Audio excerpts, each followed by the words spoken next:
Bab 166. Cerai atau tidak? Di dalam ruangan pribadi, Melanie memegang segelas anggur merah, mengerutkan keningnya. Hanya tersisa dia dan Yulia di meja.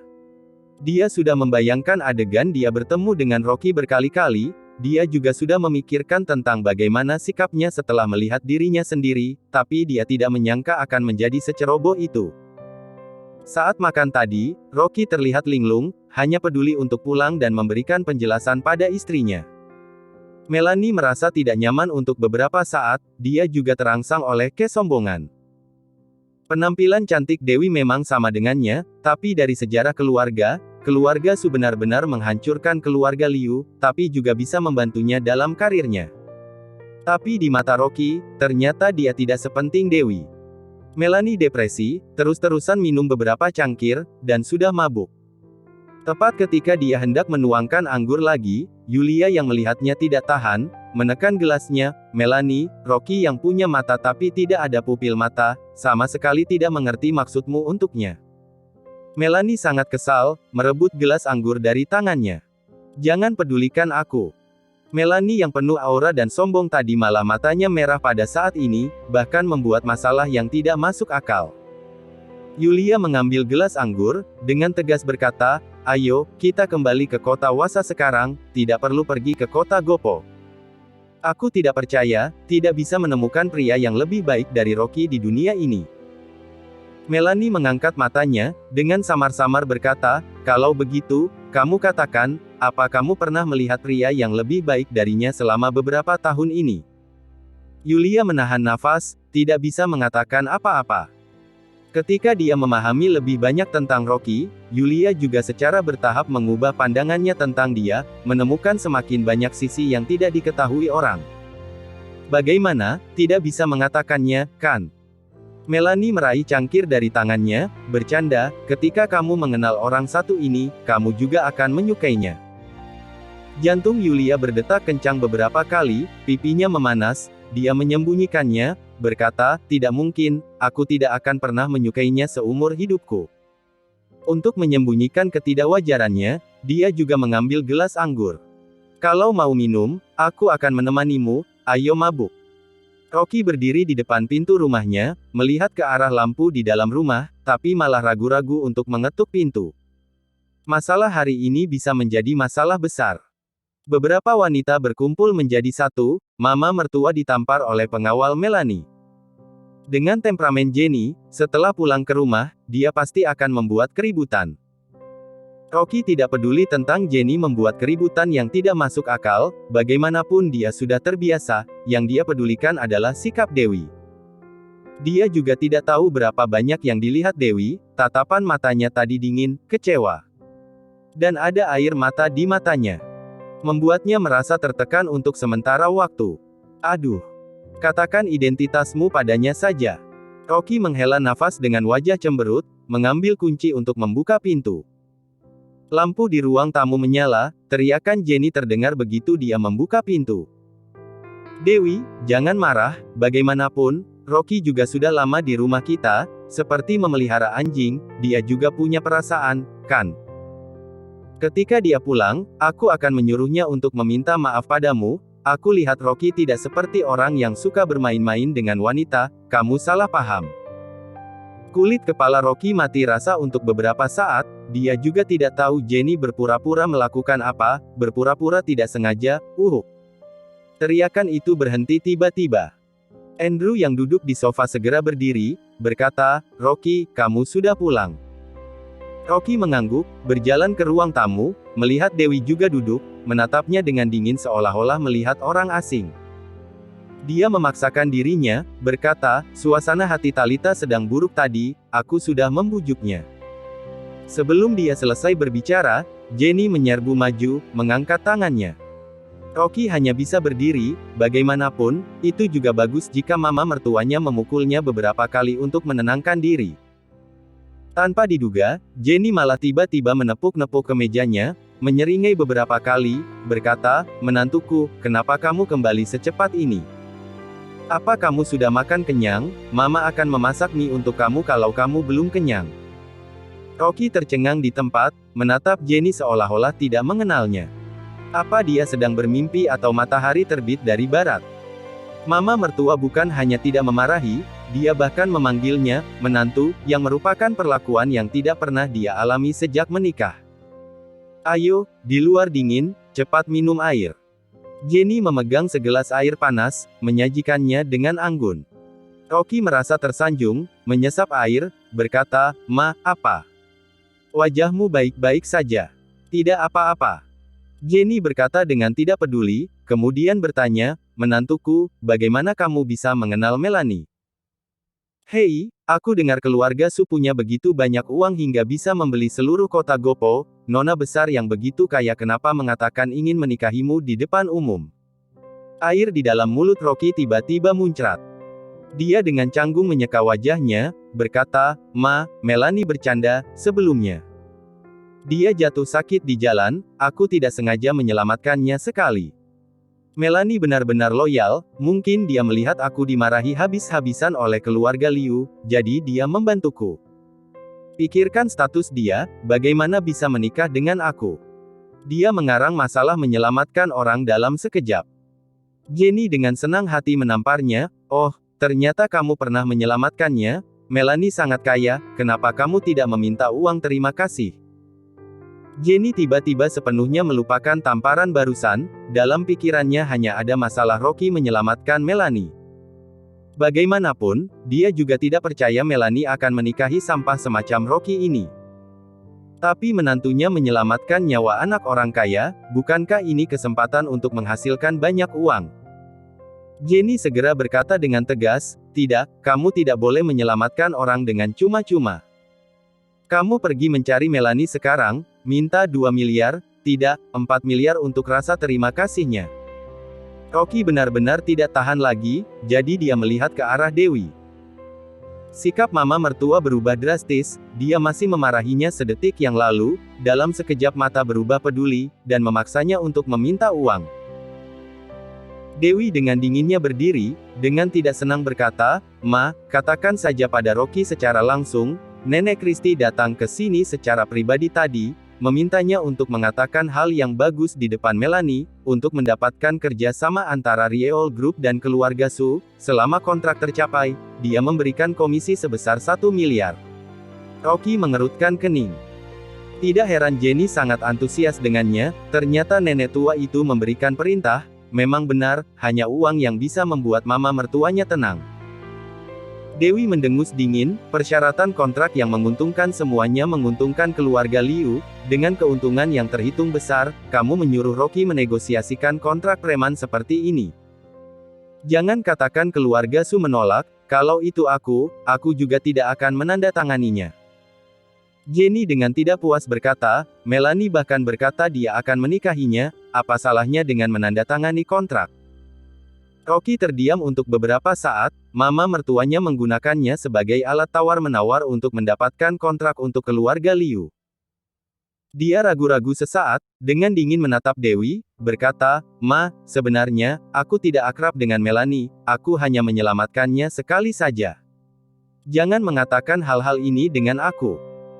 Jenny memelototinya, mengancam dengan angkuh, pokoknya, aku katakan ini, kalau kontrak tidak bisa ditanda tangani, membuatku kehilangan 1 miliar, kamu cerai dengan Dewi besok. Ma.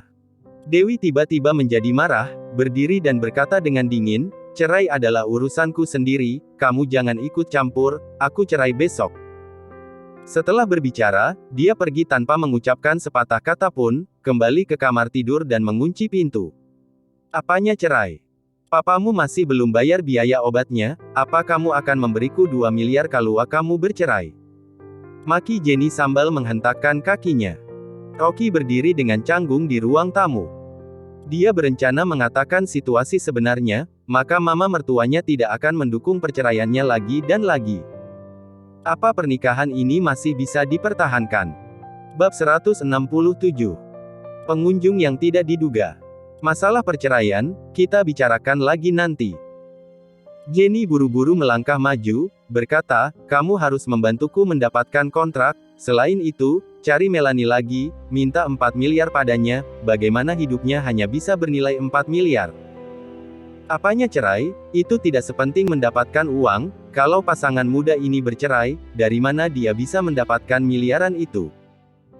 Andrew berdiri dengan wajah gelap, dengan tidak senang berkata, jangan memaksa Rocky untuk meminta uang, keluarga Liu tidak mampu kehilangan orang ini. Setelah selesai bicara, dia melihat ke arah Rocky lagi, berkata, Dewi menyebut perceraian, kamu jangan menganggapnya serius, kurangi berurusan dengan Melanie di masa depan, menghindari Dewi tidak senang. Rocky mendengar nada bicara mertuanya itu, ada sedikit tekanan, dia dengan cepat mengangguk dan berkata, aku mengerti. Andrew mengangguk puas, berbalik dan kembali ke kamar.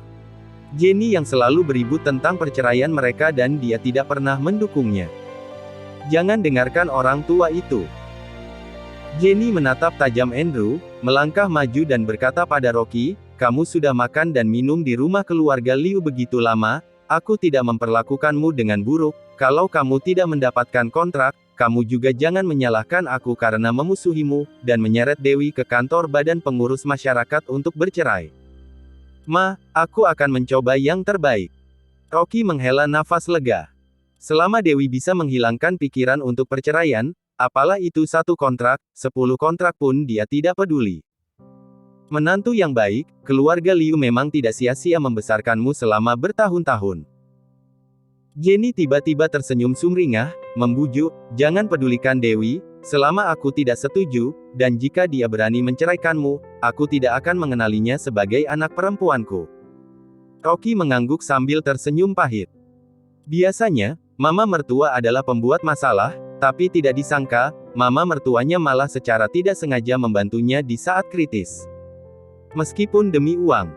Tapi Rocky tidak peduli dengan uang, dibandingkan dengan istrinya, keluarganya bangkrut pun tidak masalah. Dewi mengunci pintu, Rocky mengetuk beberapa kali dan tetap tidak bisa membukanya, dia berteriak juga tidak ada respon apapun, mengira dia masih marah, jadi dia harus tidur di sofa di ruang tamu. Mama mertua juga membawa selimut untuk pertama kalinya, berkata, besok, ingat untuk meminta uang pada Melanie, dia sangat kaya, memberikan beberapa miliar untuk kita tidak apa-apa, kan? Kamu minta dengan berani. Rocky hanya bisa tidur di sofa, meskipun itu lebih nyaman daripada lantai, tapi dia masih sangat khawatir. Dewi sudah mengatakannya, mengatakan dia akan bercerai besok, meskipun mama mertuanya menekannya, tapi Rocky tahu temperamennya, dan masih tidak bisa tenang. Jika dia benar-benar bertekad untuk bercerai, dia juga hanya bisa mengungkapkan identitasnya. Keesokan paginya, Rocky terbangun oleh suara gerakan di ruang tamu dan segera bangkit. Dia melihat ke arah kamar tidur, melihat pintunya terbuka, sudah tidak ada sosok Dewi di dalamnya, dia bertanya. Pa, di mana Dewi? Andrew sedang menyeduh teh, tanpa mendongak berkata, mamamu takut dia akan ribut bercerai lagi pagi-pagi, jadi memaksanya pergi ke perusahaan di pagi hari. Jangan dengarkan omong kosong mamamu, kamu pergi saja mencari Melanie, bagaimana kamu bisa dengan muka tebalnya minta uang pada orang lain? Rocky menghela nafas lega, berpikir papa mertuanya masih cukup masuk akal dalam masalah ini. Tapi mama mertuanya masih sedikit baik. Begitu menyebut uang, Jenny langsung mengubah wajahnya. Dia melihat kontrak di atas meja, mengambilnya, berkata, Pa, aku keluar sebentar. Ini adalah kontrak yang dikirim oleh keluarga Liu tadi malam, Rocky dengan santai membalikkannya dan menggelengkan kepala. Seperti yang dikatakan Dewi, kontrak ini adalah pencurian terang-terangan, 80% dari keuntungan akan menjadi milik keluarga Liu, permintaan yang terlalu besar, tidak heran Jenny sangat rajin sangat sopan padanya, kontrak semacam ini tidak mungkin ditandatangani orang lain. Rocky tidak mencari Melanie, langsung menelepon Billy. Aku punya kontrak di sini, kamu cari cabang perusahaan keluarga Su untuk menandatanganinya. Bagaimanapun, ada ratusan cabang perusahaan keluarga Su, keluarga Lin tidak terlalu berpengaruh di kota Wasa, kontrak wijen kecil semacam ini juga dengan masalah satu kata dari Billy, maka ini sama sekali tidak akan pernah dilaporkan ke Melanie. Billy menjawabnya, bertanya dengan hormat, Tuan Muda, baru-baru ini ada masalah di keluarga Su, mengatakan kalau Nona Melanie diam-diam meninggalkan rumah dan datang ke kota Gopo, apa kamu pernah bertemu dengannya? Tuan bertanya tentang masalah ini. Bertemu sekali, hanya untuk membahas bisnis. Rocky berkata dengan pelan, dia punya urusan lain untuk dikerjakan, dia juga tidak ada waktu untuk banyak berbicara denganku, kamu jawab seperti ini saja. Siap. Ngomong-ngomong, bagaimana situasi keluarga Lin di kota Wasa? Billy ragu-ragu sesaat, berkata, kemarin, keluarga Lin mengadakan pertemuan keluarga untuk membicarakan siapa yang akan mengurus urusan keluarga, kamu atau Marson, tapi tolong jangan khawatir, Tuan Muda Ketiga, masalah ini sudah ditekan oleh Tuan. Anda adalah pewaris keluarga Lin, ini tidak akan pernah berubah. Aku mengerti. Rocky menutup telepon, duduk di dalam mobil untuk memikirkannya. Si Marson ini, dia adalah pamannya, selalu memikirkan masalah pewaris, beberapa tetua di keluarga Lin juga mendukungnya. Karena masalah ini, dia diam-diam membuka bisnis di kota Babel, dengan pertimbangan, kalau ada perubahan situasi dalam keluarga, dia sudah siap. Mengenai Billy, meskipun tidak ada situasi apapun pada saat ini, tapi Rocky tidak berani sepenuhnya mempercayainya, bagaimanapun orang yang bukan dibesarkan sendiri, lebih baik berjaga-jaga dengannya, investasi di kota Babel juga tidak diberitahu padanya. Kontrak diantarkan pada sore hari, Rocky pulang dengan membawa kontrak, tapi hanya melihat Jenny seorang saja. Begitu dia melihat kalau sudah lewat jam 5, dia bertanya. Apa Dewi belum pulang kerja? Kontrak ini benar-benar ditandatangani. Jenny tersenyum puas, meraih kontrak itu, buru-buru berjalan keluar pintu, menantu, tanda tangani beberapa kontrak lagi untuk aku di masa depan, jadi aku bisa mendapatkan komisi. Sangat mudah untuk mendapatkan 1 miliar, indah. Uang ini datang dengan mudah, Jenny tidak ingin Rocky bercerai sekarang, tapi ingin dia membantu menandatangani 10 atau 8 kontrak dan menghasilkan banyak uang. Melihat Jenny hanya mempedulikan kontrak, Rocky lebih baik pergi ke Rieol Group, berencana menjemput istrinya pulang kerja, kemudian berbicara baik-baik dengan Dewi. Di lantai bawah perusahaan, Rocky menunggu sampai langit mulai gelap, dia juga tidak melihat Dewi keluar, jadi dia segera masuk dan bertanya di resepsionis. Resepsionis memeriksa, ada perjamuan menyambut klien memanggil desainer Dewi untuk hadir, jadi dia pergi. Dengan siapa pergi? Dengan Ando, mereka pergi bersama. Rocky mengerutkan keningnya, Dewi sejak awal tidak suka dengan Ando, bagaimana bisa dia pergi untuk menyambut klien? Selain itu, untuk jamuan menyambut klien biasa, perusahaan juga punya karyawan kantor, jadi ini sama sekali bukan kerjaan Dewi. Dia mengendalikan keraguannya, mencari tahu nama restorannya dan segera pergi ke sana.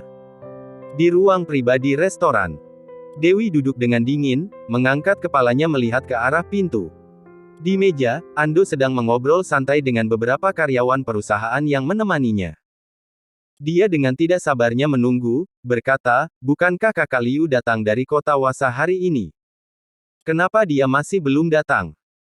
Kakak Liu adalah klien lamanya, dia memperkenalkan banyak kontrak padanya dan memperlakukannya dengan sangat baik, Dewi berterima kasih jadi dia baru membuat pengecualian untuk datang. Ando terkekeh, berkata, tidak terburu-buru, mungkin pesawatnya delay, tunggu sebentar. Benarkah? Dewi melihat jam, hampir jam 6:30, ada kecurigaan muncul di dalam hatinya, kalau masih tidak datang, aku akan pulang. Pada saat ini, pintu ruang pribadi dibuka, seorang wanita parubaya yang terlihat baik hati berjalan masuk sambil tersenyum. Ketika Dewi mengangkat kepalanya, dia menghela nafas lega, berkata sambil tersenyum, Kakak Liu. Silakan duduk. Dewi, sudah lama tidak bertemu, aku sangat merindukanmu. Kakak Liu tersenyum dan memeluknya. Dewi sangat senang, tepat ketika dia akan duduk, dia tiba-tiba melihat seseorang berjalan di belakang Kakak Liu, wajahnya langsung berubah drastis, dia membentak. Bagaimana kamu bisa datang? Bab 168. Permintaan maaf. Kakak Liu memandang Dewi dengan heran, kemudian menatap Greg di belakangnya, ekspresinya terkejut. Ando buru-buru berdiri, berkata sambil tersenyum, Dewi, hari ini Greg datang dari kota Babel, papanya dan Kakak Liu memiliki sedikit hubungan pertemanan, jadi aku sekalian memanggilnya untuk datang. Dewi menggigit bibirnya, marah hingga seluruh tubuhnya gemetar. Sekarang dia merasa jijik begitu melihat Greg, tapi Ando malah memanggilnya datang. Masih ada perban di lengan Greg, dia tersenyum acuh tak acuh, berkata, Dewi, apa kamu masih marah padaku? Dewi sama sekali tidak ingin mempedulikannya, menahan amarahnya dan berkata, Kakak Liu, aku minta maaf, aku ada urusan hari ini, aku akan menebus kesalahanku padamu besok. Tunggu. Ando berdiri, mengerutkan kening, berkata, Kakak Liu akhirnya datang ke kota Gopo, kalau kamu tidak bisa memberikan sedikit wajah, itu benar-benar tidak baik. Jika Dewi ada urusan, tidak apa-apa. Kata Kakak Liu buru-buru. Ando menatap Dewi, berkata, jangan lupa, kamu sekarang mewakili Rieol Group, selain itu, Kakak Liu akan terbang ke kota Lumu besok pagi, kalau kamu ingin meminta maaf padanya, kamu juga tidak ada kesempatan lagi. Dia menekankan kata-katanya, ini membuat Dewi yang mendengarnya kesal, hanya bisa duduk kembali ke posisi semula dengan wajah dingin. Ando menghembuskan nafas lega, untuk melancarkan situasi dia berkata sambil tersenyum, tidak apa-apa, ini hanya konflik keluarga yang kecil, masalah kecil. Dewi, aku salah terakhir kali, aku menghukum diri dengan minum 3 gelas anggur, meminta maaf pada kamu. Greg mengambil gelas anggur dengan satu tangan, tersenyum pada Dewi, dan meminum sampai habis. Dewi mengabaikannya, karena dia tahu kelakuan menjijikkan Greg. Ando dengan cepat mengganti topik, dengan cepat, situasi berubah menjadi harmonis lagi. Setelah makan, Dewi awalnya ingin pergi, tapi Ando malah memerintahkannya untuk menyambut dan menemani Kakak Liu. Kakak Liu suka menyanyi, jadi acara setelah makan malam diatur di KTV.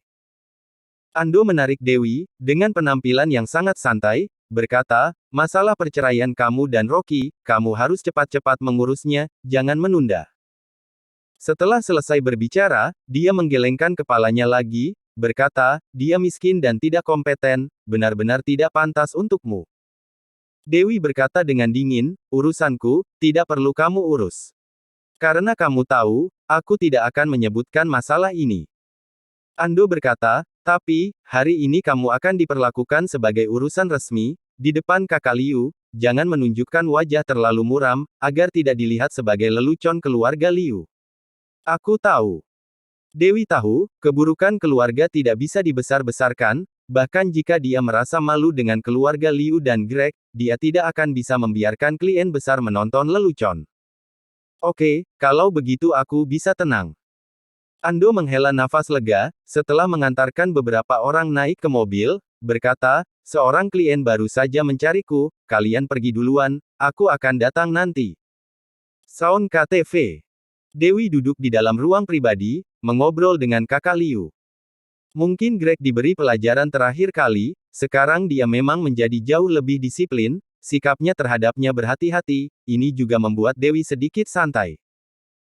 Greg membawa 2 gelas anggur, berkata sambil menghela nafas, Dewi, aku melakukan kesalahan terakhir kali, aku tidak memintamu untuk memaafkanku, aku hanya berharap ketika kita bertemu, kita akan menjadi seperti teman sekolah biasa.